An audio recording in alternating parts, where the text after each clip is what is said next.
You're listening to Bizarre Buffet, a podcast of all-you-can-eat weird. I'm your host, Mark Torriello. I'm Jen Wilson. And I'm Mark Bluestein. There'll be food and drink and ghosts, and perhaps even a few murders. You're all invited. When we first went in, one of the people said, "Who are you?" And Tex said, "I'm the devil, and I'm here to do the devil's business." Hi. Hi. Hi. How are you? I guess we're okay. No, you guys are doing awesome. You guys got married. Yeah, we got married. We haven't recorded since you guys have been legally married. Is that true? Yes. Oh my god. Oh, wow. And that was August 25th. August 25th, L. Ron Hubbard came from the grave. Yeah. He actually came back. He came in a little UFO. He did. He came back in a little UFO, and it was so horny and beautiful. It was a very sweet little ceremony. Jen Ron Hubbard was there. I was there. Jerry Ron Hubbard. Yes. J. Ron Hubbard. So Mark and I, we got married just like at the town hall with a friendly crew of characters, I want to say. But our wedding seems to be quite the scandal. Oh yeah, it was quite the sandal. The scandal. It was the sandal. It was the sandal of the season. But I have to say, I was wearing head to toe leather. Yes. You had Head to leather on. toe. I did have leather. It was just a jacket, but Mark was head to toe leather. And went for it. I knew because Jerry was like, I don't know what to wear. I'm like, all right, well, I'm going to tell you right now, one or both of the Marks will be wearing some sort of leather. And I was right. You were totally I was on the money. totally on with it. And the correct answer for what should I wear would be anything. Anything, And exactly. Everyone came, all 8 people, 10 people that were there. 10? I don't know. I don't remember now. But everybody was wearing whatever the fuck they felt comfortable in because that's the way to do We it. didn't want the wedding to be like a big thing. No. As small as possible. Are we allowed to share the news You can on this share the episode? news. Yeah, Because by because the time it comes out, By the time it comes out. yeah, Jen and Jerry are getting married very soon. In a week from today? In a week from today. On Friday the 13th. How fucking cool. Yeah. Insert episode artwork of Mark Branch, the Friday the 13th killer. Oh, yes. That was a good episode. That was. Yeah. We did that one a year ago. And we're getting married at the same place that Mark and Mark got married. Yes, which By is the so same nice. person. Yeah. It makes me so very happy. Mayor Chris, we're not going to say the town. Or the last name. Yeah, or last name, but Mayor Chris, she's a good time. Yeah, you were fun. We're fans. I think you enjoyed us too. Yeah, we should recommend the podcast to him. After you guys are finally married, we'll give him a flyer. Yeah, it was his first wedding as the mayor that he was conducting. Yeah, you were his first wedding. Yeah. We were his first, and not only was it like a gay marriage, but a two, lot like, of weird delinquents gays. that were there in attendance. And on the Where all of us were laughing the whole time. the whole time. It was but ridiculous. on the marriage certificate or whatever, like the application, we said no religious connotations. Like, Absolutely. the word God does not exist in our vocabulary. We did. Should we get into it? I guess we should. Okay, so my question is actually very similar to one that you've asked in the past, Mark. So insert artwork here for the Violet Jessup episode. Oh, Violet, yes. You asked if there was anything that was in our work environment that could be very fatal or deathly. Oh. So my question tonight is, have you ever had a near-death experience at work? I guess for me, when I worked for YSL, we had these guys come in and they ransacked the store when I was there. They stole I think 12 or 15 handbags, walls of handbags. Oh my and god! It was And you saw this all happen. They waited for me to open the door to open the store, and I did, and they just bulldozed through.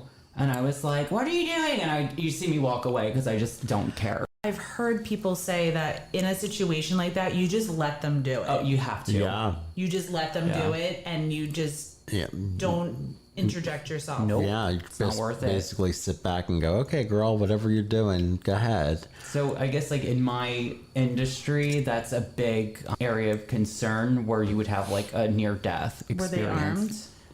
No, I didn't see anything, but down the line, the same people did the same thing to another store, and they caught one of the people, and they had a gun. So Oh, awesome. I would imagine you would be armed if you're like that Yeah. gutsy to do that. But then wasn't there an update that you had later on where an officer had spoken to you and they said that they caught one of the thieves and one of them actually died in a shootout? Yeah, that's how I knew that they were armed. Yeah. The person that robbed our store, they robbed another like boutique a few months later, and it ended Yeah. in a shootout. Yeah. Blam!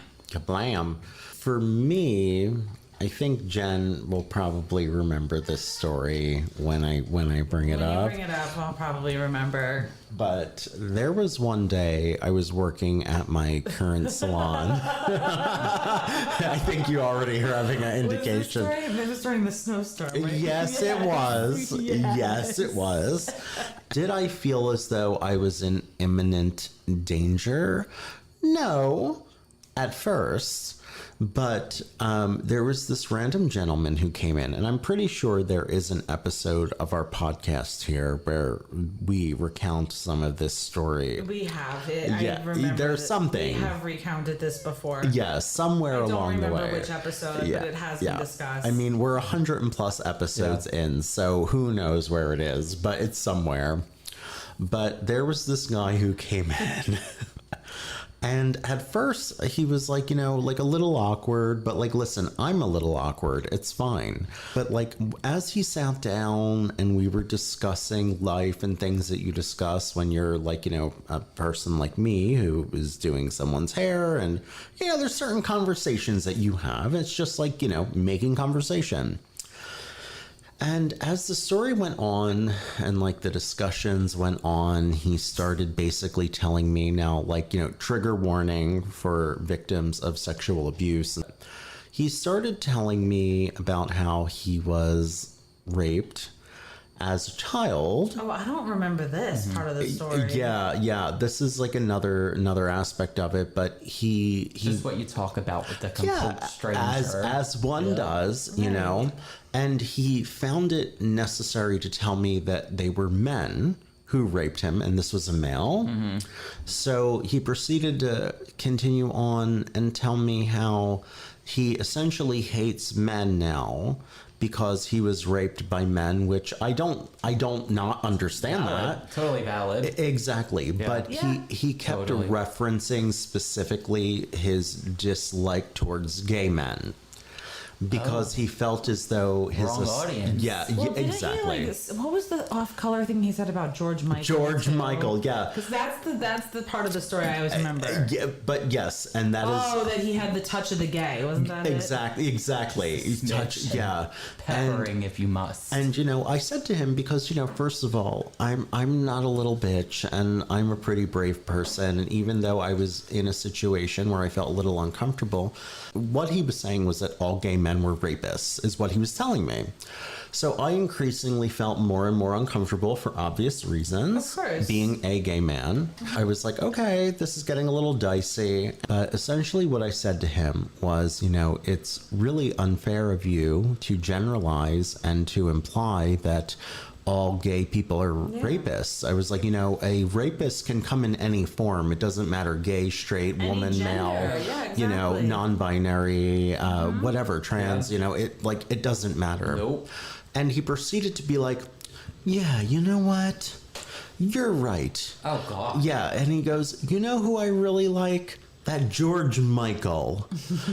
It's a shame that he was a queer or he had a touch of the gay. It's a shame that I have to deal with you. Yeah, exactly. What Now, a this dweeb. this was somebody that I was alone in my salon, which happens on the occasion. He was a walk-in too, right? He was. He came in off the street. which is fine. And it was like right after or in the middle of a snowstorm. Yes, Yeah. it was. That was a situation where I definitely felt as though, like, I looked around because I work in a salon. There's an abundance of sharp objects in a hair salon, and I was looking around, taking into account what was close to me that I could grab or that he could grab. And I really felt in that situation that I could have been in danger. Yeah. So that, I don't want to hear that. Yeah, well, My anxiety. Well, it's a real story and it happened. Get the barbicide, put it in their eyeballs. I mean, listen, you never see again after that. It's strong shit. But yeah, that's my story and I'm sticking to it. All right. I used to work in a school with students who had autism, and a lot of them were nonverbal, so they couldn't speak, and a lot of them were very aggressive. And we were all specifically trained professionally, like how to do certain restraints. It was called handle with care, to be able to kind of like, in a time of crisis, if the person is going to become a threat to themselves and the people around them, to like, we had like certain holds we had to put them in. Yeah. A handful of classrooms that I worked in, there were a handful of kids that had these tendencies, and a lot of times, like, if one would go off, then the other. So it was kind of like a chain reaction. it would be like a chain reaction, and you had to always be on your toes. And there was like a couple of times I thought I saw my life like flash by me. I'm sure. I mean, there were some times where I've actually had to go to urgent care.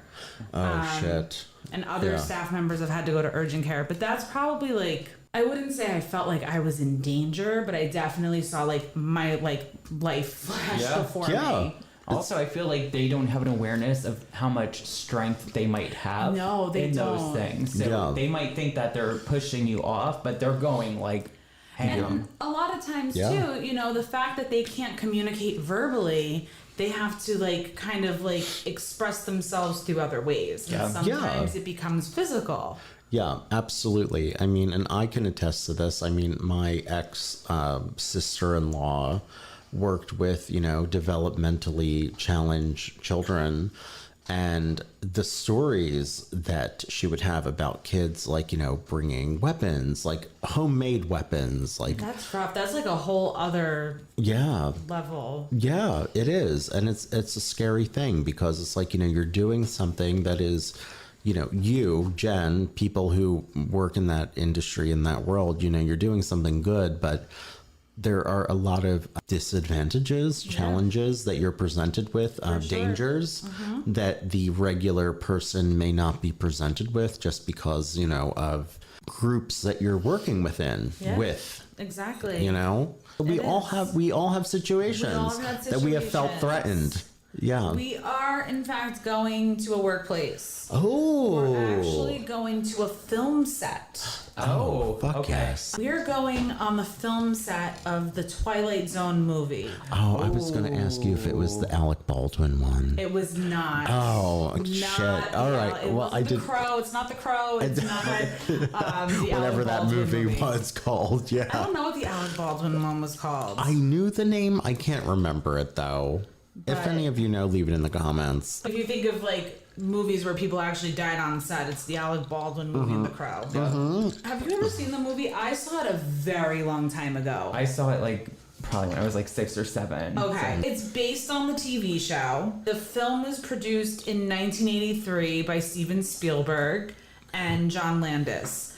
The film features 4 stories, so there's 4 different stories all in one. Directed by Steven Spielberg, John Landis, Joe Dante, and George Miller. 3 of the segments were remakes from the original TV series. John Landis's was an original script that was created for the film. In his original script, the segment was called Time Out.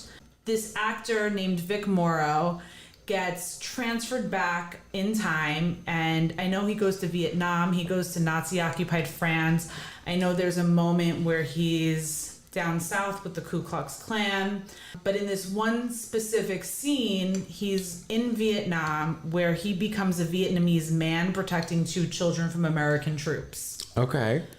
So the location of this film, The location of the film was in Valencia, California, and it was on a movie ranch called Indian Dunes. It no longer exists. Okay. But it was used throughout the 80s for various film and TV shows. The location was within what they call the 30-mile zone. The 30-mile zone is defined by Hollywood to determine employee benefits for film work done within it.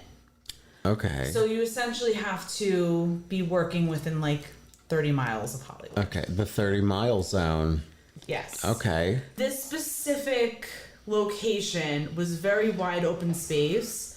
It allowed a lot more pyrotechnic effects and was able to shoot night scenes without the city lights in the background.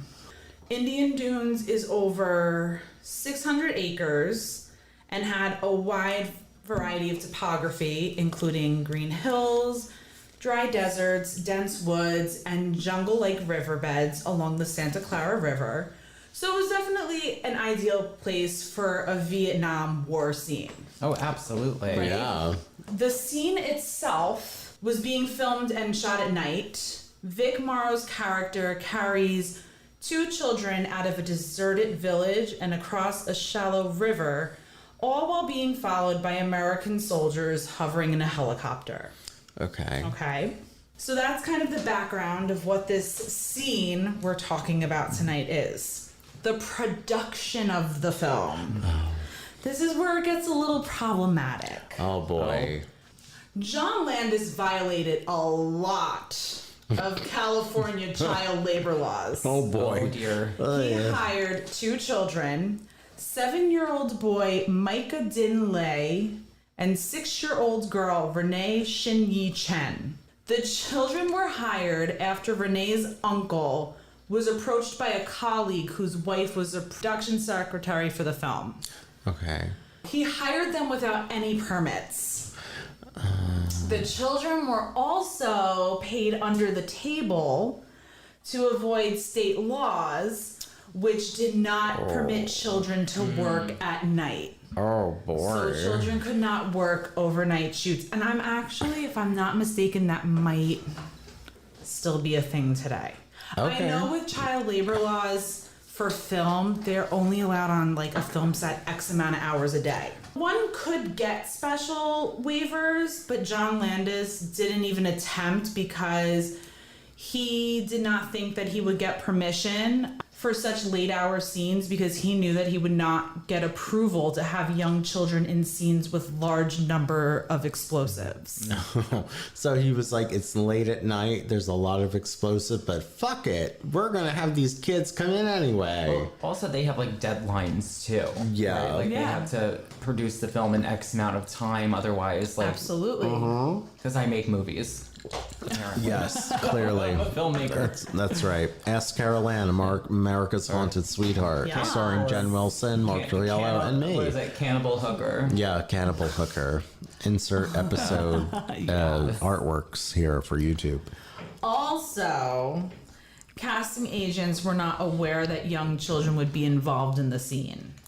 Oh, well, yeah, that can definitely play a role. The associate producer, George Falsey Jr., told the children's parents not to tell any firefighters on the set that the children were part of the scene and hid them from a fire safety officer who also worked as a welfare worker. Oh, they were really going big for this one. Oh, yeah. Oh, shit. A fire safety officer was concerned that the blasts would cause a crash, but he did not tell Landis of his concerns. Okay. So this is like everyone's kind of at fault in this situation. Yeah. So let's go to the accident. Oh.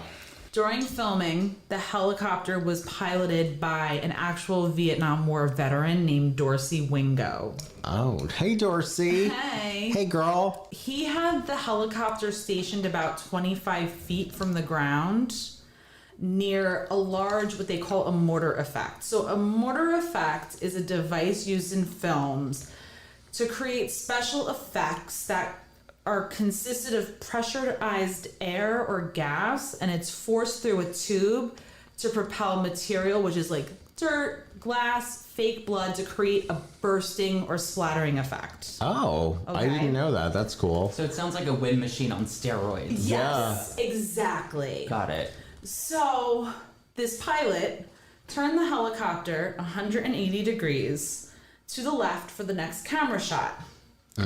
But the mortar effect was detonated while the helicopter's tail rotor was still on top of it.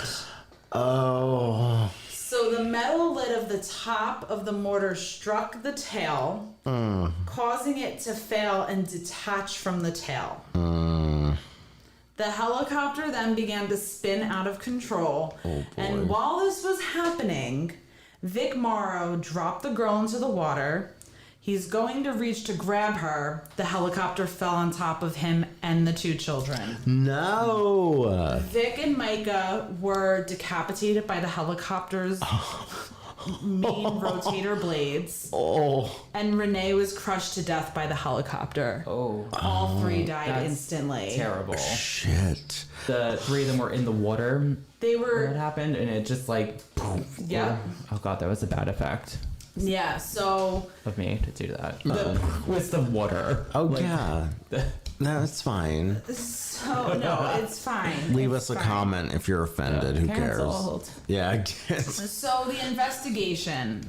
So there obviously was an investigation after this all happened because like you have an actor and then two children who were illegally working Yeah. killed. Yep. Oh, shit. Okay. Oh, my God. So essentially what they're saying is that the probable cause of the accident was debris from high temperature special effects that were too near a low flying helicopter, Okay. which led, like I said, to like the rotator coming off and the tail coming off. So the proximity of the helicopter to the special effects explosion was due to the failure to establish direct communications and coordination between the pilot who was in command of the helicopter and the film director who was in charge of filming the operation. Oh. Oh, boy. There was a trial, obviously. Oh, yes. Right. That would make sense. So the action did lead to civil and criminal action against the filmmakers, and this lasted over a decade. Really? Mm-hmm. Wow. Micah's father, the boy who passed away, Daniel Lee, testified that he heard Landis instructing the helicopter to fly lower. All four parents of the children testified that they were never told that there would be helicopters or explosives on set. And they had been reassured that there would be no danger, only noise. This father, Daniel Lee, survived the Vietnam War and immigrated with his wife to the United States, and he actually started having flashbacks Of course. while this The was happening. PTSD type of response. Yeah. So Landis, so the director Landis, Halsey, and Wingo, the helicopter driver, and production manager and explosive specialist were tried and acquitted of charges of manslaughter in a 9-month trial in 1986 and 1987. Oh, shit. So did they get, like, no time? So, Oh. at the trial, the defense claimed that the explosions were detonated at the wrong time. An assistant cameraman on board the helicopter testified that production manager told Wingo, "That's too much, let's get out of here," when the explosions were detonated, but Landis shouted over the radio, "Get lower, get lower." Production manager said that Wingo tried to leave the area, but that we lost our control and regained it, and then I could feel something let go and we began spinning around in circles. Another camera operator on board testified that Landis had earlier shrugged off warnings about the stunt with a comment, "We may lose the helicopter." Oh, just matter of fact. We might lose the helicopter. Right, Oh. exactly. Oh, my God. In the course of the cross-examination, the helicopter pilot, Wingo, expressed his regret that Morrow had not looked up at the helicopter, as he claimed he had been instructed to do, stating that when questioned that Morrow had over 5 seconds between the time that the sound of the helicopter changed and that impact. Oh. So they're essentially like questioning a dead man. Yeah. Later, he clarifies that he was not attempting to place blame. Wingo's comments were roundly derided, and including by the prosecutor, who during the cross-examination had responded to the suggestion that Morrow could have evaded the helicopter by questioning how exactly Wingo expected him to have done so, and observed that Morrow was carrying 2 children in his arms while standing almost knee-deep in water as the helicopter, which had been hovering at 24 feet, spun toward him. This is fucked up. Right? Holy shit. But that must be so scary too, just having like an actual helicopter flying at you Yeah. right before your death. Seriously. Right. I mean, what is one supposed to think? Duck. Yeah. Those poor kids. So the deputy district attorney called the testimony quite amazing and questioned how Wingo could possibly have thought that Vic Morrow could have done anything to escape that helicopter under those circumstances and conditions. Mm-hmm. So like I said before, it's a classic example of a defense. They're blaming the parents. They're blaming the fire safety officers. Yeah. They're blaming everyone. They're even blaming a dead man. Yeah. I mean, they're taking every avenue that they possibly have to try to put the blame on anyone other than themselves. Victim blaming. Victim blaming, That's what yes. these big corporations Exactly. and big Yeah. things like to do Entities that have a ton of money. Yeah. Yeah. Vic Morrow's family did settle within a year, and the children's family collected millions of dollars from several civil lawsuits. And in the aftermath of it all, the Directors Guild of America's Safety Committee began publishing regular safety bulletins for its members and established a telephone hotline to enable directors to get quick answers to safety questions. The guild Nice. also began to discipline its members for violations of its safety procedures on set, which it had not done prior to the crash. Oh, SAG introduced a 24-hour hotline and safety team for its members and encouraged members to use the right of refusal guaranteed in contracts if they believed a scene was unsafe. nice. Filming accidents fell by 69.6% between 1982 and 1986. Although there were still 6 deaths on sets. I don't know what those deaths were. I don't know what Look them films. up for Look 'em up yourselves. yourselves. Yes. Landis spoke about the accident in a 1996 interview and said there was absolutely no good aspect about this whole story. The tragedy, which I think about every day, had an enormous impact on my career from which I may possibly never recover.